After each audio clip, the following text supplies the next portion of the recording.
नमस्कार मित्रों, मेरे स्पिरिचुअल कनेक्ट पर आप सभी लोगों का हार्दिक अभिनंदन है। मित्रों, आज मैं आप लोगों को सदाव्रती महाजन की कथा सुनाने जा रही हूँ, तो उसको ध्यान से सुनिए। ये अद्भुत कथा है और जो भक्ति को बढ़ाने वाली है। तो सदाव्रती महाजन कैसे थे, क्या है, तो चलिए उनके बारे में हम लोग शुरू करते हैं। और उससे पूर्व एक अनुरोध मित्रों, यदि मेरे स्पिरिचुअल कनेक्ट को आप लोगों ने सब्सक्राइब ना किया हो तो सब्सक्राइब कर लीजिए और ज़्यादा से ज़्यादा लोगों को शेयर भी कीजिए। तो चलिए हम लोग शुरू करते हैं सदाव्रती महाजन के बारे में। सदाव्रती महाजन अपने सर्वस्व के द्वारा संत सेवा करते थे, मतलब सब कुछ संतों पर समर्पित कर देते थे जो भी इनके पास होता था।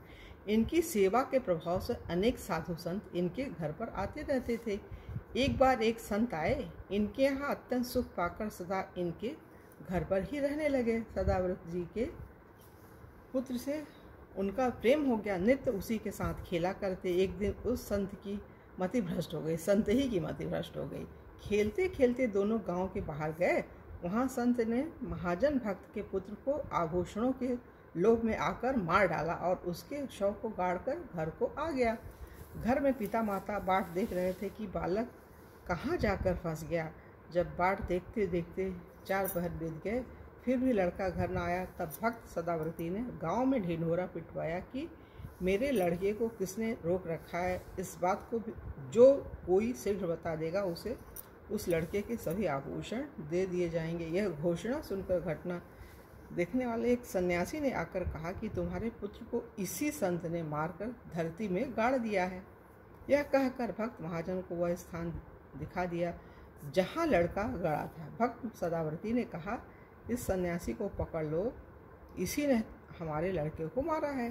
तब घबराकर सन्यासी ने कहा, मैंने देखा था इसीलिए बता दिया, मुझे छुड़ा दीजिए, मैं बिल्कुल झूठ नहीं बोल रहा हूँ। तब महाजन भक्त ने कहा, यदि तुम इस संकट से बचना चाहते हो तो साधु का नाम कदापि मत लो और इस गांव को छोड़कर कहीं दूसरी जगह पर चले जाओ। सन्यासी ने यह बात मान ली, वह वहाँ से चला गया। लड़के का अंतिम संस्कार करके सदाव्रती जी घर आए। उन्होंने देखा कि संत जी कुछ उदास हो रहे हैं। संत हर समय इसी सोच में रहते हैं कि मैंने कैसा घृणित पाप कर डाला। मैंने अपने आश्रयदाता के साथ ही विश्वासघात किया और उन्हें असीम दुख में निमग्न कर दिया। मेरे जीवन की धिक्कार, मेरे जीवन को धिक्कार। मैं तो महापातकी हूँ, मेरा प्रायश्चित हो ही क्या सकता है। खुद ही अब सोच रहे हैं मेरा क्या प्रायश्चित हो सकता है। अतिशय आत्मग्लानि एवं पश्चाताप के कारण संत अत्यंत संकोच करने लगे। उनके इस परिवर्तन एवं संकोच से महाजन अपने दुख को भुलाकर संत के संकोच को दूर करने का उपाय सोच ही रहे थे कि उनके मन का भाव जानकर उनकी स्त्री बोल उठी कि इन्हें अपनी कन्या देकर आदर से घर में रखिए। सदाव्रती जी ने अपनी स्त्री के कथनानुसार संत जी को बुलाकर उनसे प्रार्थना की कि आप कृपया मेरे हृदय का दुख मिट जाए, केवल इसलिए मेरी पुत्री से विवाह कीजिए और जब तक मेरा जीवन है आप मेरे साथ रहकर प्रेम का निर्वाह कीजिए। ऐसा कहकर संत के साथ बेटी का विवाह कर दिया। भक्त सदाव्रत जी के पुत्र की मृत्यु की बात सुनकर अथवा भगवदादेश से एक दिन उनके श्री गुरुदेव जी घर पर पधारे। इन्होंने ही महाजन भक्त को संत सेवा की महिमा बताई थी और सेवा करने की आज्ञा दी थी।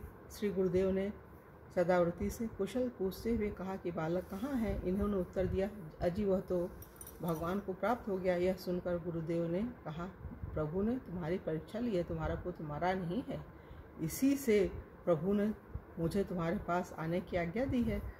जहाँ उसके शरीर का दाह संस्कार हुआ है, चलकर वह स्थान हमें दिखाओ। संत शिरोमणि गुरुदेव वहाँ गए और उन्होंने भगवान का ध्यान किया। उसी क्षण बालक जीवित हो गया। इस प्रकार भगवान ने संत वेश निष्ठा के माध्यम से भक्त की परीक्षा लेकर उसकी कृति का विस्तार किया। भगवान तो अद्भुत हैं, वो कुछ भी कर सकते हैं, किसी को भी कोई भी भक्ति दे सकते हैं। तो ये चीज़ें मतलब यहाँ पे ये भक्ति वाली बात पूरी हो रही है। और कल की वीडियो आप लोगों से पुनः मिलेंगे, किसी और भक्त के बारे में चर्चा करेंगे। मतलब तब तक के लिए जय हिंद, जय भारत, ओम शांति, ओम शांति।